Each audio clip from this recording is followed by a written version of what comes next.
el tema que va a servir de eje al presente panel son las principales intervenciones de la justicia en el proceso arbitral. Ya anticipamos una en el anterior panel, que es el tema de las medidas cautelares, como una intervención que es discutible si puede ser pre o post, pero es un mecanismo y está mediado un poco por lo que hay detrás de la ley, y es que la misma ley basada en la ley modelo parte de una idea, y es que debemos proteger este sistema arbitral de esa injerencia de los jueces. Y si uno mira la normatividad, así como la ley modelo, es claro que solo se permite la injerencia del juez en casos específicos, en casos que están preestablecidos para el tema de designación de árbitros, tema de pruebas, temas de medidas cautelares, ejecución, anulación, exequatur. Pero hay unos casos de excepción donde se parte de la idea de que interviene el juez, porque en lo demás se entiende que la justicia arbitral está exenta de esa justicia. Siempre que yo pienso en esto, se me viene a la cabeza un dicho coloquial, y es un poco como el que se va no hace falta, pero el que llega tampoco estorba. Y ese es un poco lo que hay que intentar decantar, es cómo logramos que aquellas partes que se van a la justicia arbitral, cuando quieran volver, vuelvan a la justicia ordinaria, pero solo en aquellos casos en que evidentemente se requiere la intervención. Esta mañana ya han abordado los temas, la intervención constitucional, vieron la discusión que hay sobre la vía de hecho, acaban de adentrarse en el estudio de las medidas cautelares, y nosotros vamos a centrar en tres temáticas particulares. Nosotros vamos a intentar mirar la intervención por antonomasia, que es los recursos que proceden frente al laudo ante la justicia ordinaria. Vamos a intentar mirar un poco el tema de los árbitros y la independencia de los árbitros, y vamos a mirar un poco el tema de pruebas. Con la venia de todos, no vamos a empezar por el orden lógico, sino por un orden práctico, porque de pronto alguno de los panelistas tiene que ausentarse. Entonces vamos a empezar un poco por el recurso de anulación. Vamos a mirar cómo es la intervención del juez en el proceso arbitral vía recurso anulación. Y la doctora Carolina nos tiene unos temas puntuales sobre cómo proceden esos casos. Doctora, tiene la palabra. Buenas tardes. Voy a intentar ser lo más breve posible en beneficio de mis demás panelistas, y adicionalmente porque el tema del recurso de anulación es un tema que ya hemos tocado en este panel y que, pues, por lo menos desde la óptica de los litigantes, es un tema que está bastante desarrollado y bastante trillado. Entonces no quisiera como ahondar nuevamente en las características propias del recurso de anulación, pero sí quisiera detenerme en tres aspectos fundamentales.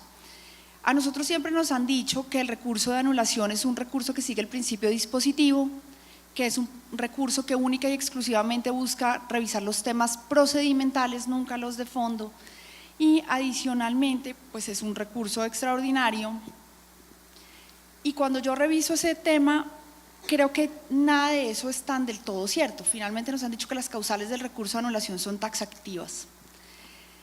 Y si nosotros miramos el estado del arte del recurso de anulación, pues parecería que eso no es tan cierto. ¿Y por qué lo digo? A nosotros nos dicen que el recurso de anulación es taxativo, las causales del recurso de anulación son taxativas. Y sin embargo, se ha empezado a abrir una puerta de una serie de circunstancias que no necesariamente están listadas en las causales de la ley 1563 y que sin embargo ya hoy son claras como unas causales de anulación. Y me refiero particularmente a la causal andina, a lo que se conoce como la causal de anulación andina. No vamos a entrar en este momento en la explicación de qué es la causal andina, sobre todo porque no tenemos tiempo y creo que todos ustedes la conocen. Pero lo que sí quisiera llamar la atención y de pronto abrir una pequeña discusión, si el tiempo nos lo permite, es que hoy en día no cabe ninguna duda de que la interpretación prejudicial cuando se discuten normas andinas es obligatoria para los tribunales arbitrales y su omisión genera una nulidad. El fundamento es una orden del tribunal andino y en ese momento el Tribunal de Justicia lo que consideró, para hacerlo muy breve, es que la omisión de los árbitros implicaría y lo dijo inicialmente en un condicional para luego ordenarlo, implicaría una violación del debido proceso y una consecuente nulidad, como un vicio de procedimiento. Y hasta ahí pues digamos que eso es claro, con posterioridad ha habido otras anulaciones, pero se me viene a la cabeza qué ocurre si un tribunal arbitral en el que se discute una norma andina solicita la interpretación prejudicial y cuando la aplica comete un yerro en la aplicación. No es un yerro procedimental porque solicitó la interpretación prejudicial como se lo exige la ley, pero sí omitió o se equivocó en la interpretación y es un tema netamente sustantivo. ¿Qué pasaría ahí? ¿Tendríamos abierta la puerta para una causal de anulación?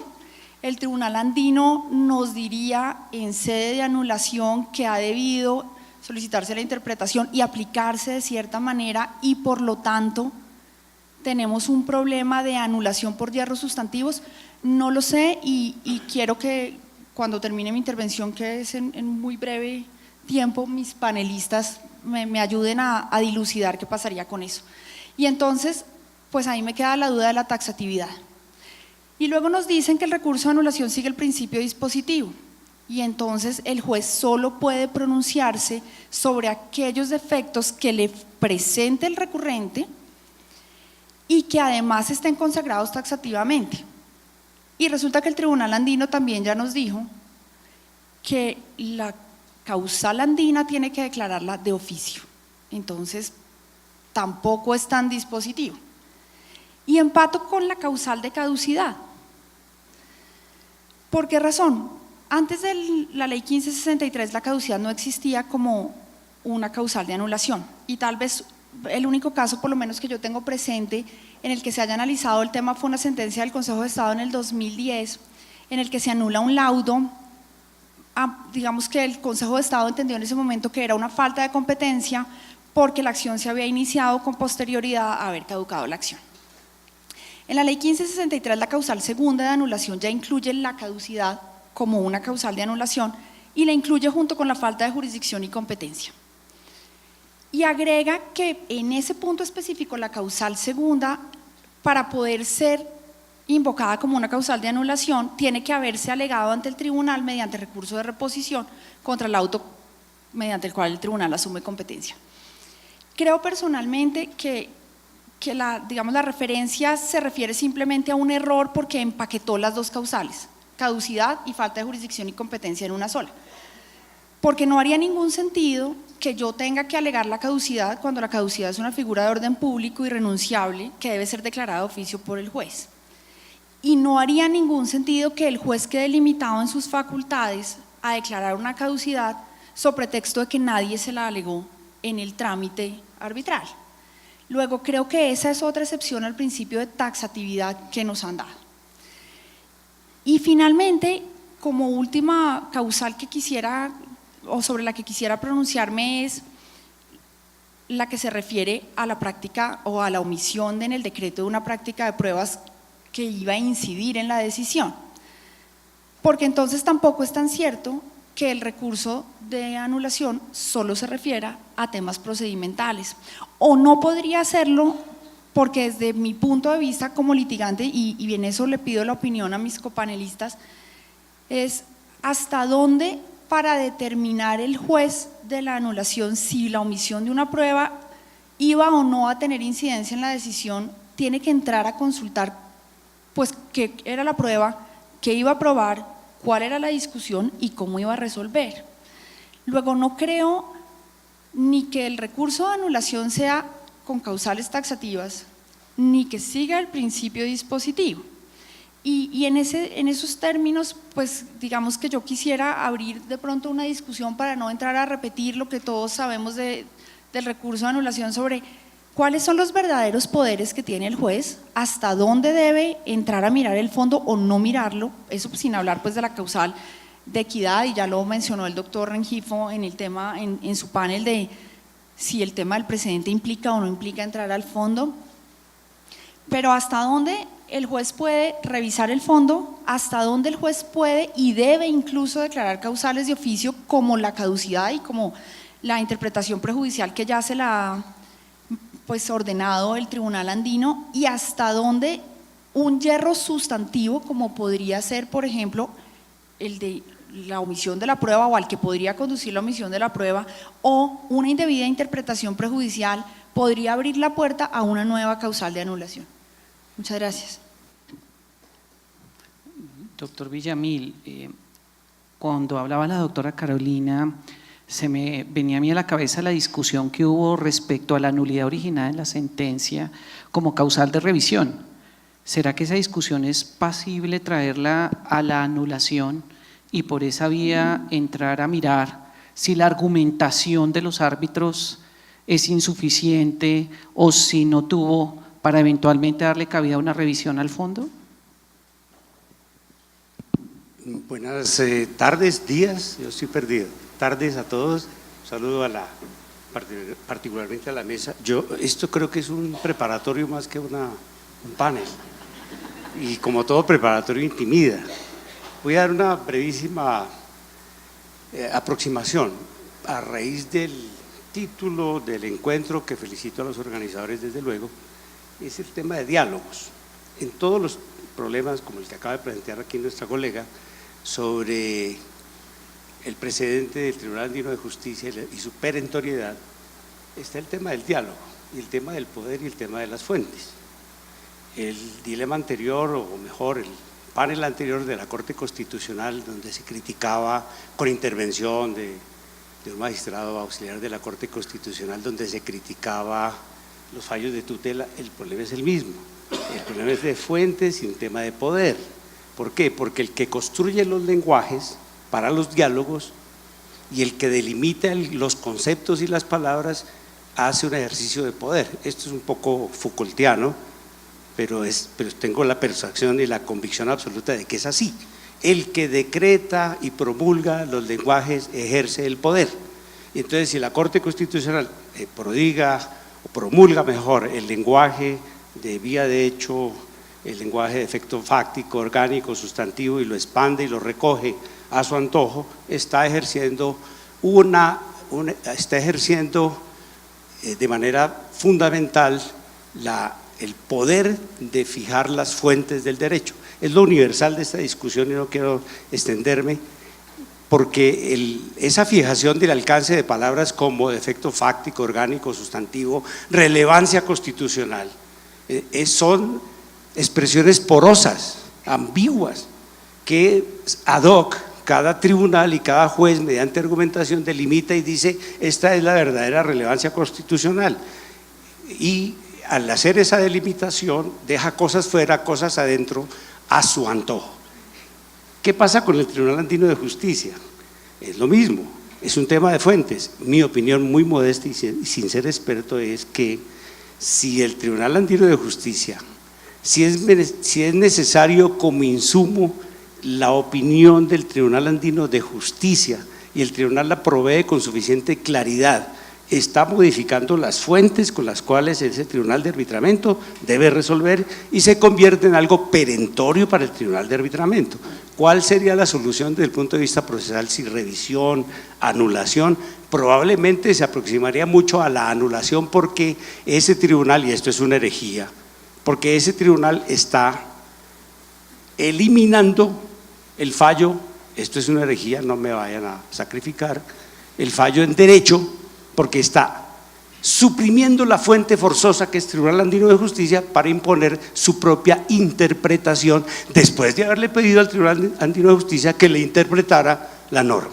Es un tema genérico de fuentes, para los estudiantes particularmente, veo mucha gente joven, por favor, no crean nada de lo que escuchan. Todo el que dice que va a definir el defecto fáctico, el defecto orgánico, la relevancia constitucional, la relatividad de la subsidiariedad, que en este caso sí, en este caso no, está trazando su propio poder. Eso es un ejercicio de poder y está eliminando el principio democrático, porque aquí saltamos de no tutela contra fallos judiciales, por tutela contra fallos judiciales con una decisión de constitucionalidad de la Corte, que excluía la tutela contra sentencias judiciales. Y lejos de hacer como manda la Constitución, artículo 150, una ley estatutaria para regular los mecanismos de protección de los derechos fundamentales, entonces la cambiamos por el relativismo de la T590, de lo de efecto fáctico, orgánico y sustantivo, que no dicen nada y que en cada caso ad hoc los jueces y las cortes acomodan según las circunstancias. Eso es muy modesto científicamente y eludieron ¿a quién? Eludieron al principio democrático.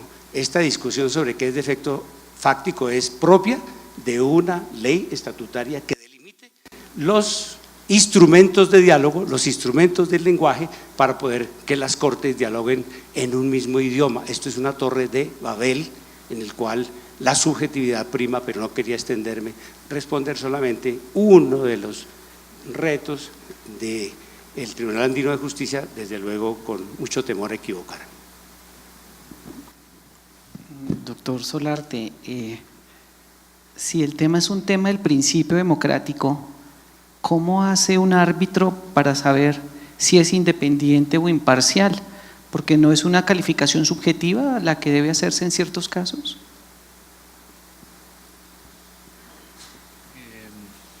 Muy bien, un saludo especial a todos, igualmente a los compañeros de panel, y mi agradecimiento a la Red Juvenil de Arbitraje por la invitación. Finalmente, el tema de la independencia y la imparcialidad tiene en el estatuto arbitral unas garantías que de alguna manera son novedosas frente al régimen anterior. Fundamentalmente está el deber de información o revelación establecido en el artículo 15 del estatuto arbitral, y aquí de alguna manera entro en el tema que se me ha asignado y voy a hacer una pequeña presentación sobre la interacción entre arbitraje y justicia ordinaria en relación con el tema de la información y la recusación o los impedimentos de los árbitros, porque aquí hay un par de discusiones que pueden ser interesantes y de pronto ahí aprovecho para contestar la pregunta del doctor Freddy Herrera. Lo primero, pues creo que todos ustedes lo conocen bien, lo manejan. El artículo 15 de la ley 1563 de 2012 estableció para los árbitros y los secretarios el deber de informar a las partes una vez han sido designados, primero si aceptan o no, y segundo si aceptan, indicar si han tenido vinculación o relaciones con las partes, sus apoderados en el campo profesional, administrativo, judicial, que de alguna manera puedan generar dudas sobre su imparcialidad o su independencia. Igualmente deben informar relaciones personales, familiares o profesionales que igualmente existan con esos sujetos.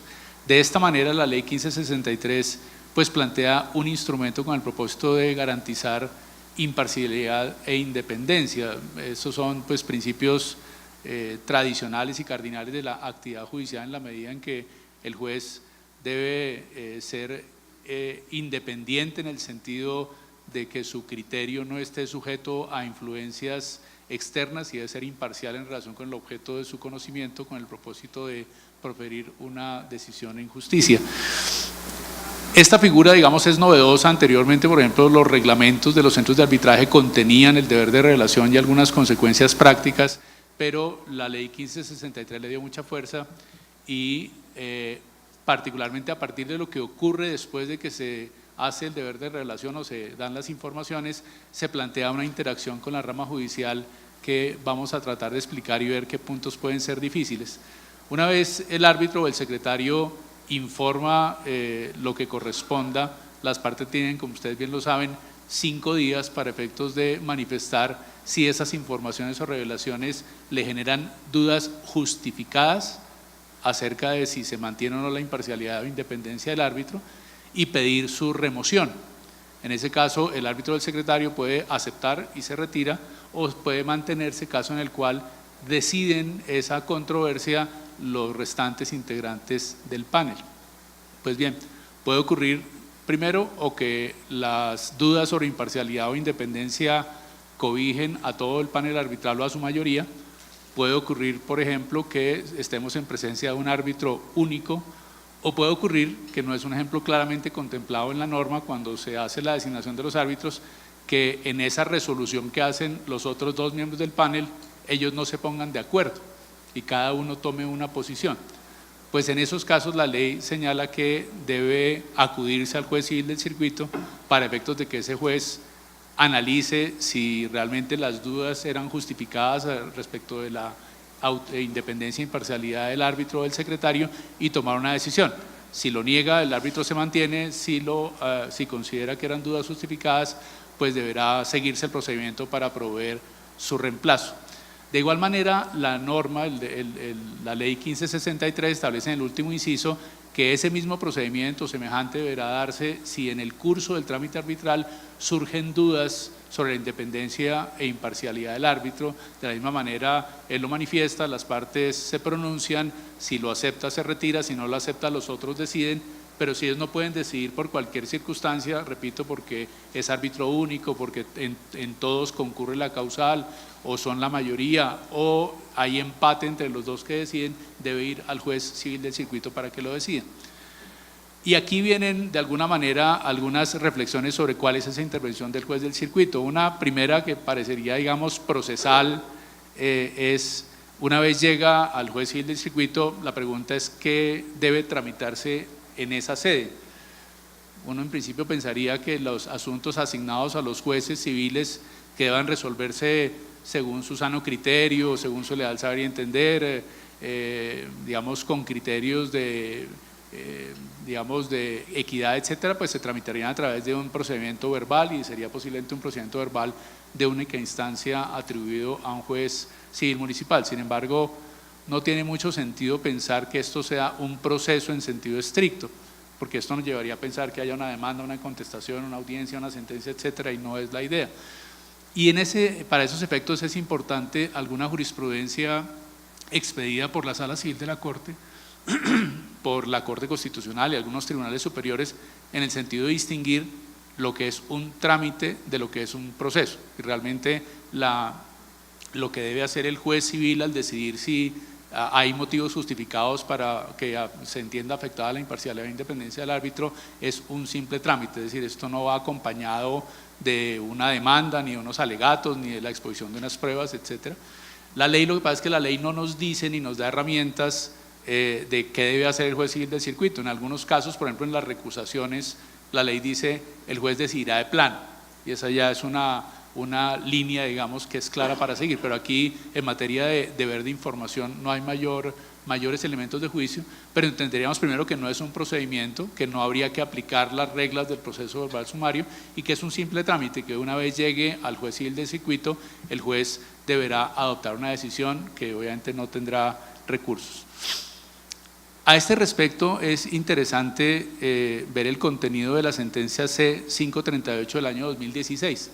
Ante la Corte Constitucional se demandó la exequibilidad del artículo 15 y particularmente de esta circunstancia por cuanto se consideró por el demandante que la expresión dudas justificadas era una expresión abierta que iba en contra un poco de la tradición en materia de impedimentos y recusaciones, donde hay un principio de taxatividad y que quedaba, digamos, un poco abierto a la incertidumbre si el árbitro se mantenía o no, si el secretario se mantenía o no.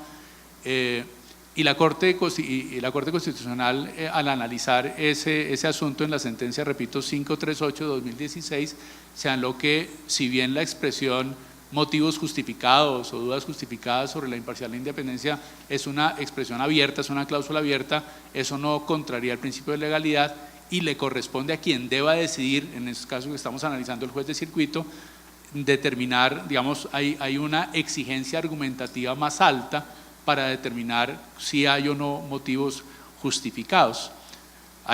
Dijo la Corte Constitucional que había un estándar argumentativo mínimo para tomar la decisión, no es simplemente decido de plano sí o no, sino que decido de plano en forma argumentada y añadió un par de expresiones, dijo debe tomarse la decisión con base en criterios objetivos e imparciales.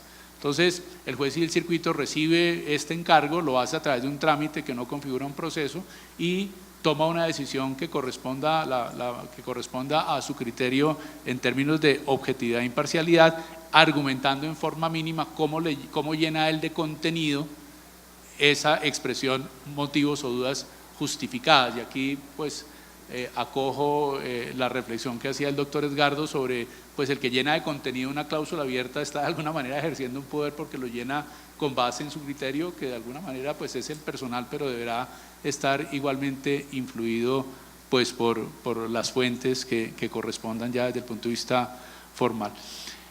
Esta misma intervención que se presenta, o digamos semejante, es la que se da en materia de impedimentos y recusaciones. Cuando se presenta el impedimento o la recusación del árbitro, hay una intervención según el artículo 16 y siguientes de la ley 1563, donde se dice que el juez civil de circuito decidirá de plano o no la separación del árbitro, digamos, que haya sido recusado, en caso de que sea árbitro único o en caso de que sean todos los integrantes del panel o su mayoría quienes están incursos, digamos, en esa misma causal de impedimento y recusación. Doctor Villamil, pensando un poco en esa interacción, digamos, el tema de las pruebas sale nuevamente como causal eventualmente en el curso de la anulación, nuevamente para efectos de tomar una decisión de plano que es curiosa, de plano, pero debe ser especialmente motivada y justificada. ¿Cómo es esa interacción en el punto de las pruebas entre el juez y el árbitro? Bien, yo coincido con el doctor Arturo Solarte sobre que no hay que hacer un procedimiento para eso. Yo me asistiría por ahí de algún pasaje del código que dice incidentes y otras cuestiones accesorias, y como lo ha dicho el doctor Arturo, ahí entraría cómodamente una resolución de plano por la agilidad del tribunal, por todo lo que comporta la presteza con que debe resolver. El tema de las pruebas, yo coincido en que cuando un juez en el recurso de anulación o un tribunal en el recurso de anulación juzga la importancia de la prueba omitida, está irrumpiendo en el juzgamiento propio del tribunal. Es imposible evitar ese traslapo, esa yuxtaposición, ese cruce de competencias, porque yo como juez de la anulación, como Tribunal Superior del Distrito Judicial, que tengo que calificar y graduar que esa prueba omitida es importante, trascendental, relevante, que que la sentencia que lleva una dirección toma la dirección contraria, es porque yo proveo un juzgamiento y estoy irrumpiendo en el fondo del asunto. Ese juicio de pertinencia sobre la prueba omitida, o de trascendencia mejor de la prueba omitida, trascendencia de la prueba omitida, significa una irrupción del juez de la anulación en la competencia del tribunal, no puede ser de otra manera. E igual acontecería en el recurso de revisión, en muchos casos del recurso de revisión. Pero me valgo de la intervención del doctor Freddy Andrei sobre las posibilidades del recurso de revisiones. Tenemos un problema, digamos, conceptual del panorama legislativo. ¿Cuál es? Que ya no podemos pretextar que la ley arbitral es preconstitucional. Entonces ya lo que se supone que el legislador de la 1563 tenía una serie de pronunciamientos, unos contenidos conceptuales construidos por la Corte Constitucional, más de 25 años de constitución vigente. Luego, al construir la ley, se supone que es una ley de carácter constitucional. Me refiero para el recurso de anulación. Para el recurso de revisión tenemos una pequeña dificultad. El recurso de revisión no solamente del laudo arbitral, sino de la sentencia, también es posconstitucional. ¿Por qué? Porque el Estatuto General del Proceso, el Código General del Proceso, es justamente la ley 1564. Luego también es posconstitucional. Se supondría, y yo tengo alguna responsabilidad en eso, que el recurso de revisión estaba o fue construido por el legislador del 2012 con la vista puesta en todas las construcciones dogmáticas sobre el recurso de revisión.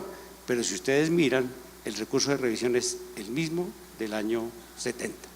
No hubo la Sala de Casación Civil hizo unas sugerencias de cambio que no fueron acogidas por el Congreso, de tal manera que tenemos un recurso de revisión preconstitucional porque el contenido del texto es exactamente el mismo. Cambiaron un tema de medidas cautelares, pero no cambió el contenido de las causales. Entonces, sigue siendo muy estrecho a propósito de los diálogos de los diálogos entre las jurisdicciones, arbitral y las demás, pues sigue siendo muy estrecho el control por vía del recurso de revisión que cabe contra el laudo y contra la sentencia que decide el recurso de anulación del laudo, dos recursos de revisión, pero con causales muy estrechas, porque son primero causales de carácter estrictamente procedimental, sin poca apertura, porque es muy delimitadas, muy concretas.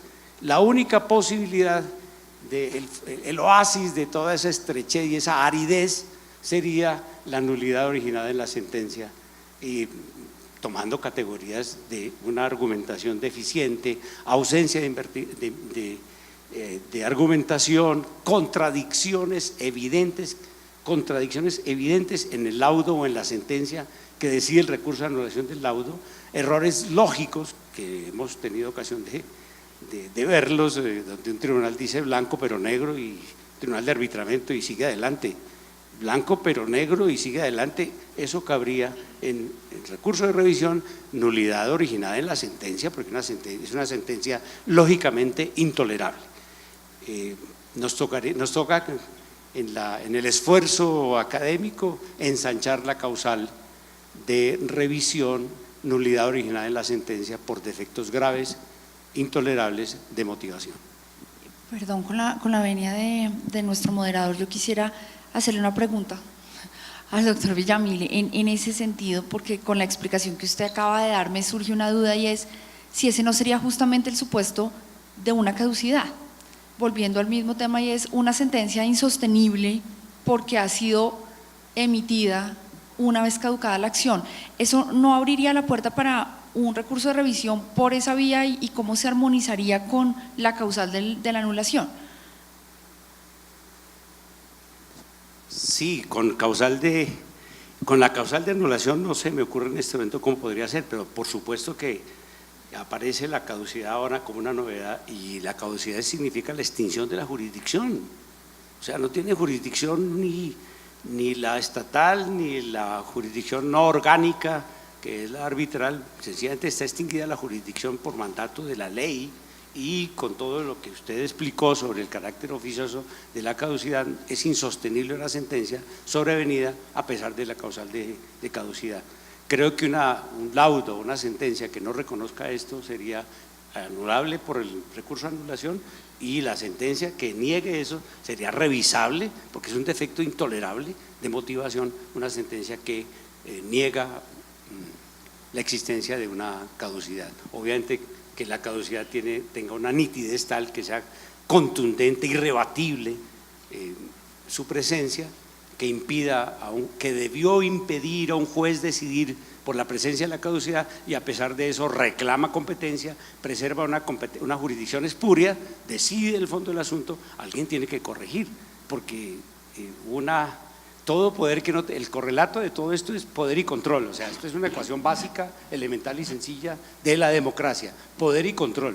Todo poder que no tenga control degenera ¿en qué? En tiranía, sea del juez, sea de la Corte Constitucional, de la Suprema, sea de árbitros, ante el ciudadano. En una democracia, en un Estado de Derecho, todo poder sin control es tiranía, y si esa es la tiranía de un tribunal de arbitramiento, alguien tiene que corregirla, y el correlato del poder es el control, y eso nos permite introducir, yo sugiero a una parte mía, introducir el tema de la responsabilidad patrimonial de los árbitros, porque es que poder, control y responsabilidad son una trilogía que nos lleva a pensar. Y entonces el árbitro que han pintado ustedes, el que desobedece la interpretación prejudicial del Tribunal Andino de Justicia e impone su propio criterio, y además falla a pesar de la caducidad y queda indemne porque los recursos no funcionan, no será responsable. Y ahí viene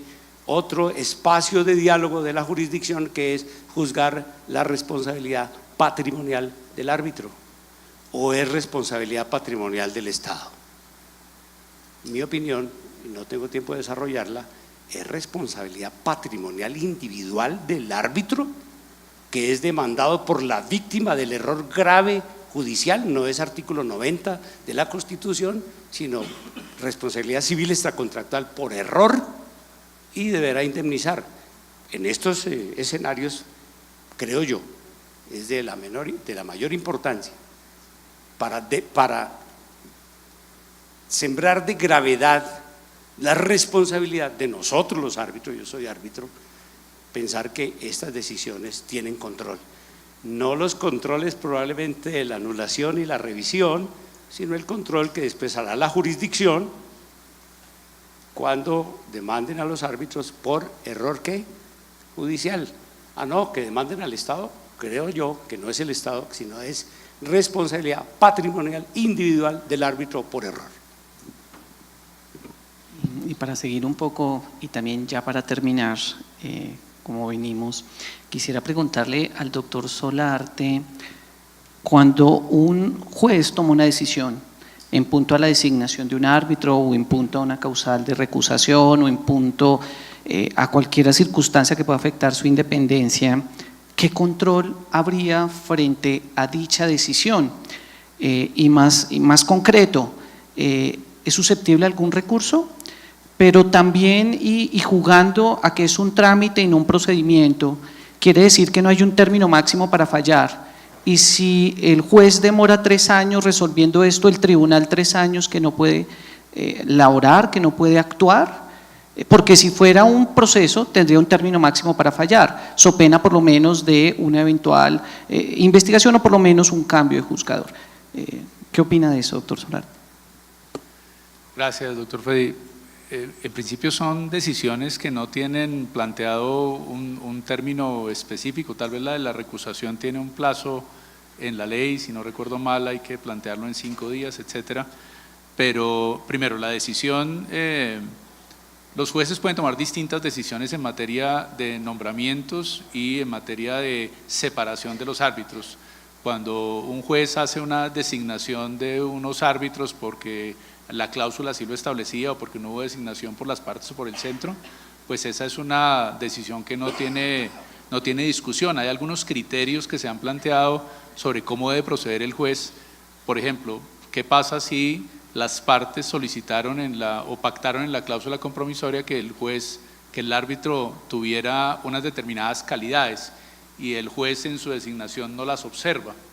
Dijeron lista B, especialidad derecho agrario y derecho energético, y nombró un eminente civilista o una persona experta en otra rama. Esa decisión, por ejemplo, pensaría uno no cumple el propósito, pero en principio no es una decisión que tenga recursos. Segundo, la decisión de separar o no separar un árbitro, hay algunas decisiones de tribunales superiores donde, por ejemplo, se apelaba la negativa del juez a abrir el proceso. El juez dijo, no, yo no soy competente, y se apeló ante el Tribunal Superior dijo, no, esto no es un tema de competencia porque no es un proceso, pero en todo caso usted, juez, tiene que decidir. Entonces, no hay en principio plazos. En principio, lo que uno diría es, hay que tomar una decisión rápida en la medida en que, por el principio de celeridad, pues esa sería la respuesta. No hay un control específico a nivel de recursos procesales, pero en últimas una decisión irrazonable, una decisión que contraríe el propósito y que pudiera configurar algo rayando en lo absurdo, lo contradictorio, lo contraviente, tendría que el remedio de la acción de tutela, que sería en estos casos ahí sí bastante útil para el efecto. Tal vez un último tema, tomándome el micrófono y haciendo ejercicio del poder de la palabra y del micrófono. Dentro del cuestionario que planteó la Red Juvenil de Arbitraje hay un tema muy interesante y es el tema de las pruebas extraprocesales, que me parece relevante porque se han presentado ya algunos, particularmente yo tuve un caso en el cual, estando ya en curso el proceso arbitral, sin haber asumido competencia, pues se allegaron al trámite pruebas extraprocesales que se habían solicitado antes de la instalación del tribunal, pero que fueron practicadas después. Y veo en el cuestionario de la Red Juvenil que hay alguna inquietud sobre si el árbitro puede valorar y puede tener en cuenta en su decisión las pruebas practicadas por fuera del proceso.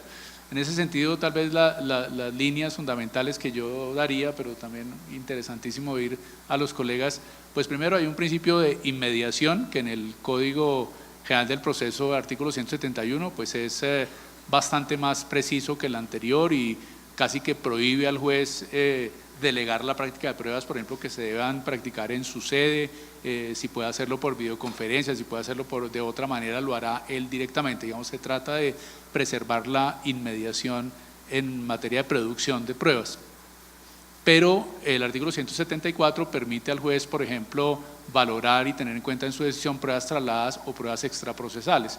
El mismo criterio se aplica a los árbitros. Los árbitros no tendrían limitación para valorar en su decisión una prueba extraprocesal debidamente solicitada y practicada, depende si fue con asistencia de la contraparte o no, para el tema de la contradicción, todo eso según el régimen de las pruebas extraprocesales. Ahora, creo que asumida la competencia por parte del tribunal, pues sí no tendría sentido que se admita que ingresen al proceso vía, de alguna manera, pruebas practicadas por fuera de él, porque se estaría violando ese principio de inmediación. Por eso hay alguna regla que incluso existe en otros ordenamientos, según la cual, pues, instalado el tribunal, las pruebas deben practicarse dentro del tribunal y no podrían practicarse pruebas extraprocesales o no podría el juez tener en cuenta esas pruebas. Ahora, la posibilidad que tiene el árbitro incluso de valorar pruebas practicadas por otro funcionario está en la propia ley 1563 en las medidas cautelares, que es una norma que normalmente no tenemos presente, y es que las medidas cautelares pues tienen una gran amplitud en el nuevo ordenamiento procesal, incluso pues está en la nominada, pero hay también la posibilidad de decretar medidas cautelares para la práctica de pruebas. Y la ley dice que el árbitro podría delegar o comisionar mejor ante el juez del circuito, ante el juez municipal, para las medidas cautelares. Luego el árbitro podría decretar una medida cautelar para efectos probatorios con la finalidad de que un documento no se pierda, unos estados financieros no se alteren, unos registros electrónicos no se pierdan igualmente, y para eso podría hacerlo él o podría incluso delegar al juez del circuito, al juez municipal, y en ese caso él podría valorar una prueba que no practicó directamente porque la misma ley lo permite. Y simplemente yo estoy de acuerdo con el doctor Solarte, agregaría una única cosa, y es que él mencionaba que cuando el tribunal asume competencia y el principio de inmediatez, yo agregaría un poco el tema de la oportunidad probatoria. Yo creo que mientras yo esté dentro de las oportunidades que me da la ley, le hace demanda, contestación y traslado, o reforma si hubiera, pues creo que es perfectamente válido que yo solicite una prueba en casos, por ejemplo, en los que el juez está nombrando un árbitro, no se ha constituido el tercer árbitro porque hubo una recusación, necesito hacer una inspección judicial de una casa que se va a caer, no sé, un tipo de ese estilo, que también podría hacerse por medida cautelar, pero no tengo a quién solicitársela porque en ese momento el tribunal no está constituido. Entonces creo que más allá de la inmediatez, resaltaría un poco que mientras esté dentro del periodo de la oportunidad probatoria, pues yo creo que tendría libertad de allegar esas pruebas extraprocesales y el árbitro como verdadero juez tendría que valorarlas en su justa medida. Bueno, solo por recapitular, si bien la intervención del juez en principio es una intervención excepcional, lo excepcional hay veces pierde un poco los tintes cuando debe ser oficioso en materia, por ejemplo, de la falta de una interpretación prejudicial obligatoria, o cuando es tan carente la motivación que incluso se plantea la posibilidad de decir que ni siquiera es una sentencia. También cuando se hace necesario resolver cosas que no puede resolver el mismo tribunal, e incluso si la norma así no lo permitiera. Luego, solo, y espero que se haya cumplido la finalidad del panel, es cómo esa interacción que es excepcional puede no volvérselo tanto, pero sobre todo también cómo es necesario que esté presente esa posibilidad de ir al juez para solventar lo que no se puede hacer al interior del mismo proceso. De nuevo, muchísimas gracias a los panelistas.